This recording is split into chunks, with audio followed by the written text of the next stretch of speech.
Hey guys, Dr. Justin here, Strive to Move, and today we're going to talk about shoulder position during rowing motions or pulling motions.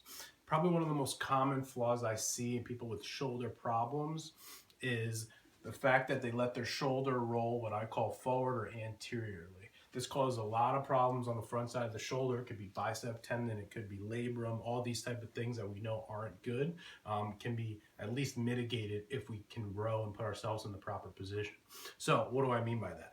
When I bring my shoulder back and I'm pulling, we want our shoulder to stay right in the center and essentially act as a pivot. What happens is a lot of people have more range of motion than they need, and they get to here where they're still in a good position, and then they keep pulling, and this shoulder starts to jut forward. What happens there is we put a lot of pressure on those structures in the front, and eventually we have a problem.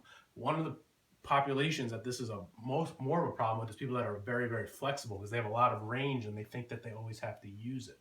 So if I'm using a dumbbell for a rowing exercise, a bad pull would look something like this. And then I get to here and then I roll forward and I bring my elbow back, and now I'm putting a lot of pressure here, where the end of your row should really be when I stay in the center and my elbow is at probably the edge of my back, and that's about it. You probably think you should go further, but you shouldn't. Another example of this, if we're using a TRX, a lot of people like to use this. It's a great machine. It's a great tool. We row, we're in good position here, and then we go forward and we roll our shoulder forward and our elbow goes back, and then we end up having shoulder problems. So a good row technique, we end up here where our shoulder's still centered and we still have sufficient range, but not too much range. We're not essentially hanging on our front of our shoulder.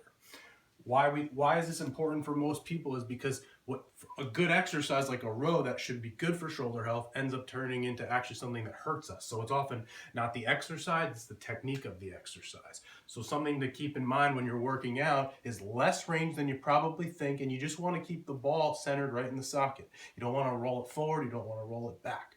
Dr. Justin, Strive to Move. We'll talk to you soon.